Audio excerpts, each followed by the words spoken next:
지금도 돈은 미친 듯이 찍히고 있습니다. 그런데 월급은 왜 항상 늦게 움직일까요? 답은 간단합니다. 새로 풀린 돈은 먼저 자산으로 갑니다. 그리고 그 자산의 맨 앞줄에 서 있는 쪽이 QLD, TQQQ 같은 나스닥 레버리지입니다. 월급쟁이가 제일 먼저 맞는 건 물가가 아닙니다. 월세, 전세금, 집값입니다. 그 다음이 생활비입니다. 마지막이 월급입니다. 순서가 이렇다는 걸 모르면 성실할수록 뒤로 밀립니다. 돈이 풀리면 동시에 세상에 뿌려지는 게 아닙니다. 순서가 있습니다. 국채가 발행되고, 은행이 돈을 만들고, 그 돈이 대출과 투자로 흘러가고, 먼저 움직이는 시장이 자산시장입니다. 여기서 이미 게임은 시작됩니다. 그러면 월급쟁이는 언제 깨닫느냐? 집주인이 전세금 올려달라고 할 때입니다. 월세 올려달라고 할 때입니다. 그때는 이미 다 올라가 있습니다. 내가 지갑을 열어야 하는 순간에야 통화량을 체감합니다. 그게 제일 잔인합니다. 그래서 지금 같은 시대는 선택이 하나입니다. 돈이 가는 곳 가까이에 있어야 합니다. 자산을 가져야 합니다. 없으면 가만히 있어도 상대적으로 가난해집니다. 열심히만 살아도 손해보는 구조가 됩니다. 그런데 여기서 다들 착각하십니다. 자산을 가진다는 게 부자가 되는 사람들 이야기라고요? 아닙니다. 그냥 생존의 문제입니다. 돈이 홍수처럼 늘어나는 시대에는 현금만 들고 있는 게 제일 위험합니다. 그럼 무조건 사야 할 자산은 뭐냐? 결론만 말하면 통화량보다 천천히 늘어나는 자산입니다. 그리고 시간이 내 편이 되는 자산입니다. 사람이 쉽게 팔 수 없는 구조를 가진 자산입니다. 이게 핵심입니다. 여기서 부동산 이야기가 나옵니다. 부동산은 팔기가 어렵습니다. 그리고 사용가치가 있습니다. 내가 거주합니다. 그래서 버티는 시간이 생깁니다. 그 시간이 통화량의 증가를 그대로 먹습니다. 평범한 사람들이 5년, 10년 뒤에 결과가 나는 이유가 여기 있습니다. 그런데 현실을 보셔야 합니다. 누구나 지금 당장 집을 살 수는 없습니다. 그리고 어떤 분은 집을 샀는데도 마음이 불안합니다. 대출이 무섭습니다. 이사 비용도 부담입니다. 세금도 복잡합니다. 그러면 남는 선택지가 뭐냐? 자산시장 안에서 내가 버틸 수 있는 방식으로 자리 잡는 겁니다. 여기서 QLD, TQQQ 이야기가 자연스럽게 붙습니다. 왜 하필 나스닥이냐? 왜 하필 레버리지냐? 돈이 풀릴 때 제일 먼저 반응하는 게 성장주입니다. 그리고 성장주의 대표가 나스닥입니다. 그 중에서도 시장이 가장 좋아하는 건 초대형 기술주입니다. 유동성이 들어오면 먼저 오르고, 유동성이 빠지면 먼저 맞습니다. 그래서 진폭이 큽니다. 그리고 그 진폭을 몇 배로 증폭시키는 게 QLD, TQQQ입니다. 이게 장점이자 함정입니다. 상승장에서 속도가 미쳤습니다. 근데 하락장에서 계좌 흔들림도 미쳤습니다. 그래서 이걸 아무 준비 없이 잡으면 내가 투자하는 게 아니라 내 감정이 투자하게 됩니다. 많은 분들이 QLD, TQQQ에서 실패하는 이유는 실력 부족이 아닙니다. 팔기가 너무 쉽기 때문입니다. 버튼 하나면 끝입니다.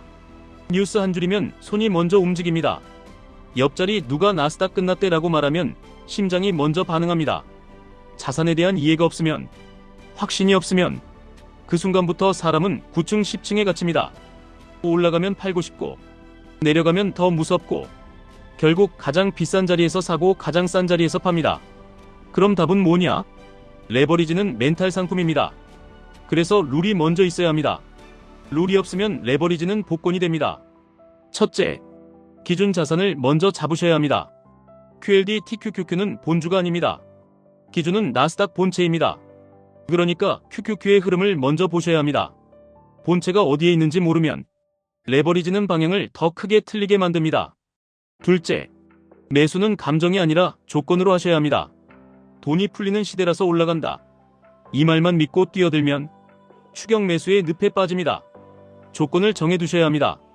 예를 들어 본체가 추세를 회복했을 때, 예를 들어 본체가 과열을 시켰을 때, 예를 들어 내가 감당 가능한 변동성 구간일 때, 이런 식으로요.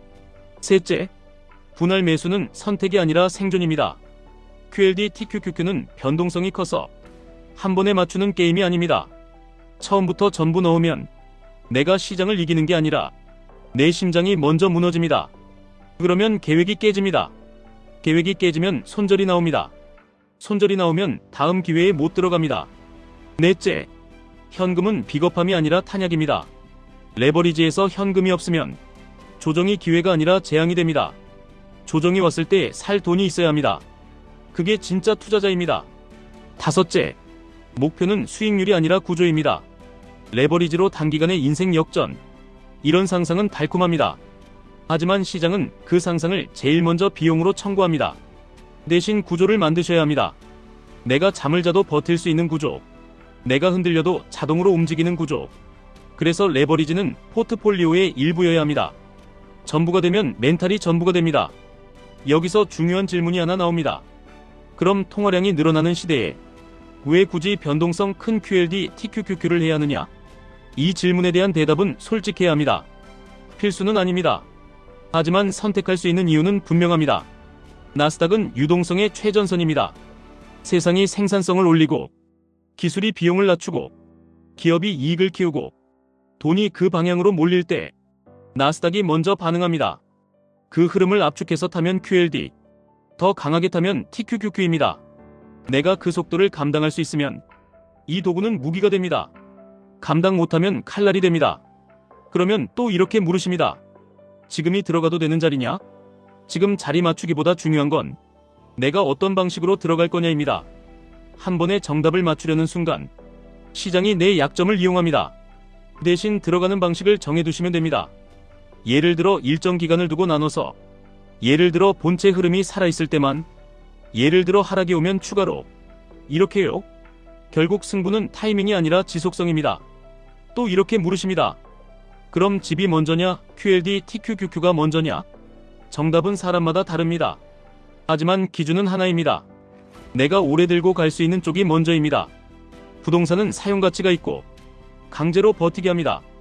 그래서 평균적인 사람에게 유리합니다. 반대로 QLD, TQQQ는 내 손이 너무 쉽게 팔 수 있습니다.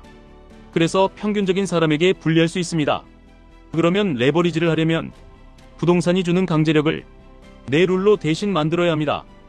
이 룰이 없으면 레버리지는 평균을 이기기 어렵습니다. 또 이렇게 물으십니다. 하락장 오면 어떡하냐? 하락장은 피하는 게 아니라 활용하는 겁니다.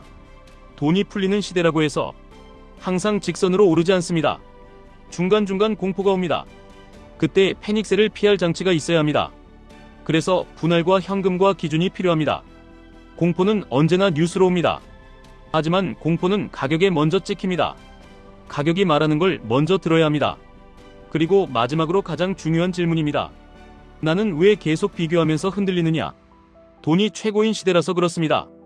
남이 청약 당첨하면 마음이 쪼그라듭니다. 남이 한강뷰 살면 내가 실패한 것 같습니다. 남이 외제차 타면 나도 원해야 할 것 같습니다.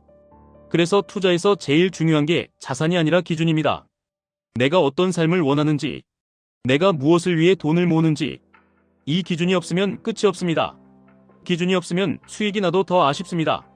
기준이 있으면 남이 뭐라고 해도 흔들리지 않습니다. 내가 충분하다고 말할 수 있습니다. 그래서 오늘 결론을 다시 정리하겠습니다. 돈이 미친 듯이 찍히는 시대에는 자산을 안 가지는 게 제일 위험합니다. 자산을 갖되 내가 오래 들고 갈 수 있는 방식으로 가져야 합니다. 부동산이든 주식이든 코인이든 상관없습니다. 다만 내가 버틸 수 있어야 합니다. QLD, TQQQ는 돈이 몰릴 때 빠르게 반응하는 도구입니다.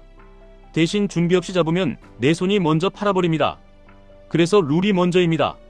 기준이 먼저입니다. 분할이 먼저입니다. 현금이 먼저입니다. 그 다음에 속도입니다. 오늘부터 딱 하나만 하시면 됩니다. 월급이 들어오면 남는 돈으로 무엇을 살지 고민하지 마시고 내가 돈이 풀리는 곳에 얼마나 가까이 가고 있는지부터 점검하십시오. 그 순간부터 월급쟁이 인생이 바뀌기 시작합니다. 지금까지 1분 투자 하이젠버그였습니다.